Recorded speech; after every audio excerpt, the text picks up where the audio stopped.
বিসমিল্লাহির রহমানির রহিম। শুধু দর্শক, আমি খন্দকার মাসুদুজ্জামান। দীর্ঘ 17টি বছর আমরা আন্দোলন সংগ্রাম করেছি এবং আন্দোলন সংগ্রাম করার পরে আজকে আমাদের সরকার, বাংলাদেশ জাতীয়তাবাদী দল বিএনপির মাননীয় প্রধানমন্ত্রী জনাব তারেক রহমান, এবং উনি রাষ্ট্রকে সঠিকভাবেই এগিয়ে নিয়ে যাচ্ছেন। আমরা দেখতে পাচ্ছি ওনার বাবা এবং ওনার মার আদর্শের ভিত্তিতে উনি চলছেন। বিশেষ করে খাল খনন এবং 31 দফা, তার সাথে 19 দফা কর্মসূচি উনি রেখেছেন। পাশাপাশি সারা দেশে দুর্নীতির উপরে উনি কাজ করছেন। সেই সাথে সমস্ত নেতাকর্মীদের প্রতি উনি আগেই হুঁশিয়ারি দিয়েছেন, দুর্নীতি করা যাবে না, যারা দুর্নীতি করবেন তাদের দল থেকে বহিষ্কার করা হবে, এবং তার উপরে প্রতিক্রিয়া কিছুটা উনি শুরু করেছেন। পাশাপাশি আমরা যারা বাংলাদেশ জাতীয়তাবাদী দল বিএনপির আদর্শে বিশ্বাসী, তারা আমরা এই ঈদুল আজহাকে সামনে রেখে ঈদুল আজহার নামাজ আমরা আদায় করেছি। যে যেখানে পারি সেখানেই, তবে আমি নামাজ আদায় করেছি জাতীয় ঈদগাহে, এবং জাতীয় ঈদগাহে হাইকোর্টে মাননীয় প্রধানমন্ত্রী এবং রাষ্ট্রপতি সহ প্রধান বিচারপতি সহ দেশ বরেণ্য অনেকেই এখানে জ্ঞানীগুণীরা নামাজ পড়তে এসেছিলেন। সেখানে আমরা সাধারণ জনগণ, সাংবাদিক, তারাও আমরা একই কাতারে নামাজ আদায় করেছি। এবং নামাজ শেষে আমরা যেটা দেখতে পেলাম, শহীদ প্রেসিডেন্ট জিয়াউর রহমানের সুযোগ্য সন্তান এবং সাবেক 3বারের প্রধানমন্ত্রী আপসীন নেত্রী বেগম খালেদা জিয়ার সুযোগ্য সন্তান মাননীয় প্রধানমন্ত্রী জনাব তারেক রহমান, ঠিক ওনাদের মতোই দায়িত্ব নিয়ে দেখলাম উনি কাজ করছেন। পরপর 2 টার্ম আমি জাতীয় ঈদগাহে নামাজ পড়ার সৌভাগ্য আমার হয়েছে। যেহেতু আমার পেশাগত দায়িত্ব পালন করে রাজধানী ঢাকাতে থেকে আমার 12টি ইউটিউব চ্যানেলের পক্ষে এবং 2টা অনলাইনের পক্ষে কাজ করতে হলে ঢাকায় থাকতে হয়, নামাজ পড়ার সুযোগ হয়েছিল। আমি দেখেছি মাননীয় প্রধানমন্ত্রী জনাব তারেক রহমান ঠিক তার বাবার যে আদর্শটা, সেটাই উনি ধরে রেখেছেন, ধারণ করছেন। নামাজ শেষে উনি আমাদের সঙ্গে হাত মিলালেন, প্রত্যেকের সাথে ঈদের শুভেচ্ছা বিনিময় করলেন, একেবারে সাধারণ মানুষের সঙ্গে মিশে গেলেন, একাকার হয়ে গেলেন। তাতেই বোঝা যায় যে শহীদ প্রেসিডেন্ট জিয়াউর রহমানের আদর্শ, সেই আদর্শকেই উনি বুকে ধারণ করে, মনে ধারণ করে উনি চলছেন। এবং সেটাই বোঝা গেল এই ঈদের নামাজে স্পষ্টভাবে। একদম সাদামাটা পোশাক, সাদামাটা আচার আচরণ, ব্যবহার, সাধারণ পাবলিকের ভিতরে একেবারে মিশে গেলেন। এটি আসলে আমরা চাই, এবং এই ধরনের মাননীয় প্রধানমন্ত্রী বাংলাদেশে দরকার। এই যোগ্য প্রধানমন্ত্রী আমরা পেয়েছি।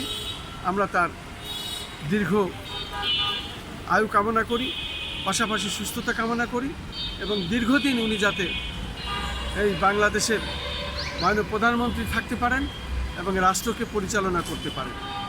সেই সাথে আমরা কিছু কথা বলতে চাই, সেটি হলো, যেভাবে আপনি কাজ করছেন সব ঠিক আছে, তবে এই কাজের পাশাপাশি কিছু বিষয় আছে, সেগুলো আমরা না বললেই নয়। আমার পিতা হত্যা হয়েছে 2006 সালে কুকসা, কুষ্টিয়াতে। সেই বিচার আমি আজও পাইনি।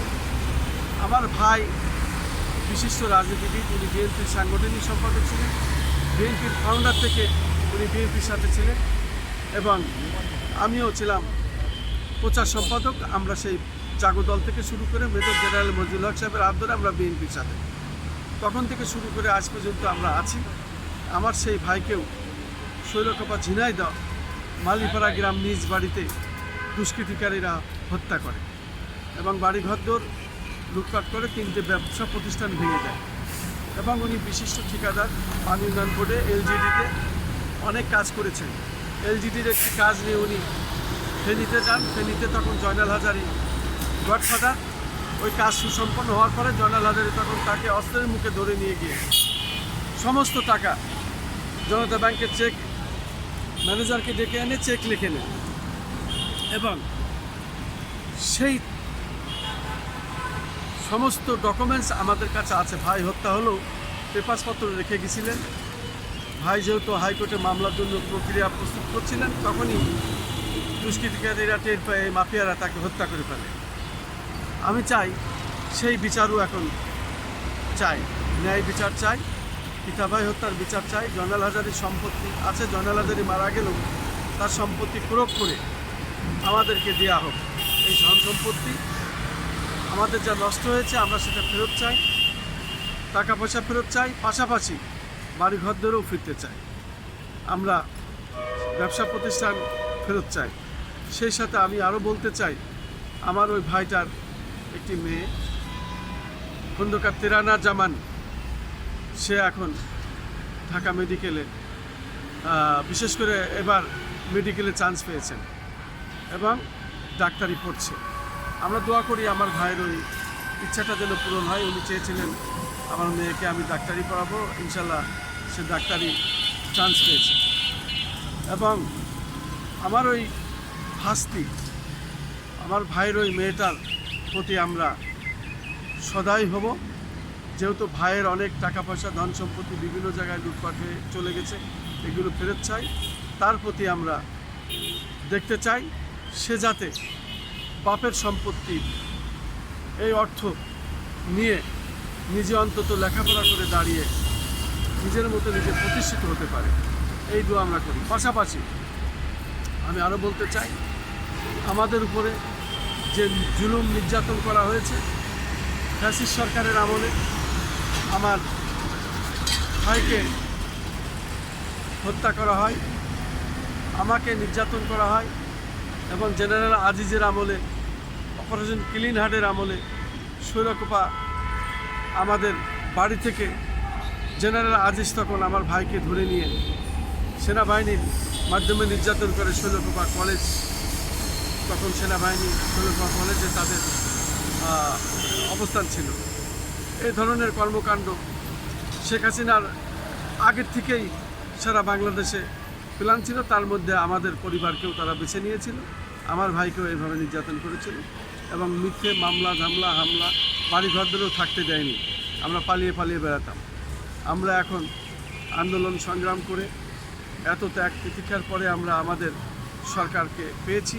মাননীয় প্রধানমন্ত্রী জনাব তারেক রহমান, আপনার সঙ্গে আমি দেখা করতে চাই এবং দেখা করলে আরও বিস্তারিত বলতে পারবো, তখন আপনি বুঝতে পারবেন। আমি আমার ন্যায় বিচারটা চাই, পিতা ভাই হত্যার বিচার চাই। আমাদের ধন সম্পত্তি এবং জয়নাল হাজারী যেখানে টাকা পয়সা নিয়ে নিয়েছে চেকের মাধ্যমে, এই বিচারও আমরা পেতে চাই। আমরা ন্যায় বিচার চাই। সে কারণে আপনার সঙ্গে আমি দেখা করতে চাই। আমার দেখা করার ব্যবস্থা করুন। আমার মোবাইল নাম্বার 017185325541। আমি আজকের মতো জাতীয় প্রেস ক্লাবের সামনে এখানে শেষ করছি। আসসালামু আলাইকুম, ঈদ মুবারক।